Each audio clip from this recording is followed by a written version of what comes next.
Welcome to Sinking No Longer, Week 8.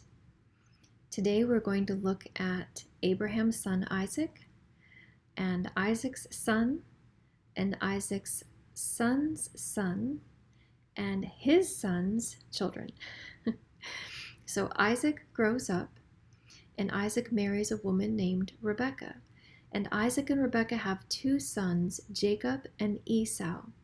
Now Esau was the firstborn, and he was to have the birthright, but Jacob tricked him and had his father give him the blessing of the firstborn on his deathbed rather than Esau.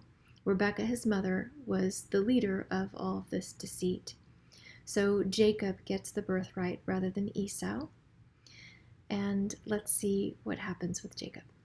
Genesis chapter 28, verses 10 through 17. Then Jacob departed from Beersheba and went toward Haran. He came to a certain place and spent the night there because the sun had set. And he took one of the stones of the place and put it under his head and lay down in that place. He had a dream, and behold, a ladder was set on the earth with its top reaching to heaven. And behold, the angels of God were ascending and descending upon it. And behold, the Lord stood above it and said, I am the Lord, the God of your father Abraham and the God of Isaac. The land on which you lie, I will give it to you and to your descendants. Your descendants will also be like the dust of the earth, and you will spread out to the west and to the east and to the north and to the south. And in you and in your descendants shall all the families of the earth be blessed. Behold, I am with you and will keep you wherever you go, and will bring you back to this land. For I will not leave you until I have done what I have promised you. Then Jacob awoke from his sleep and said, Surely the Lord is in this place, and I did not know it. He was afraid and said, How awesome is this place! This is none other than the house of God, and this is the gate of heaven.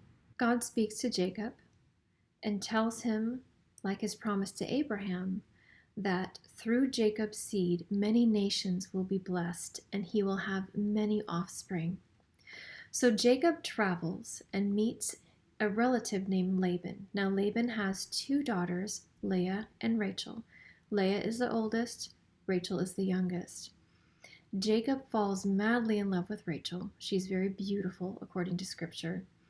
And Laban tricks him and gives him Leah as a wife instead of Rachel.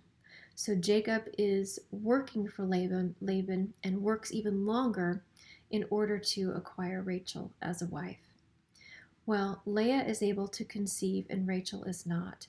And Rachel's maid Bilhah and Leah's maid Zilpah bear children to Jacob as well. And there's a bit of a competition between the two to see how many children they can produce for Jacob.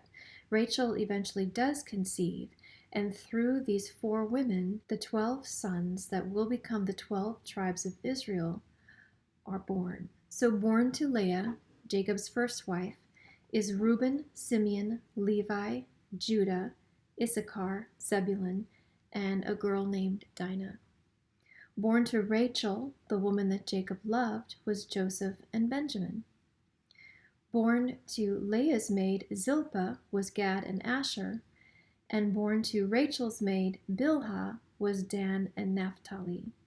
Now later Joseph has 2 sons, Manasseh and Ephraim, and they at times together take the place of Joseph's name in one of the tribes of Israel. Israel is the nation that becomes God's set-apart holy people.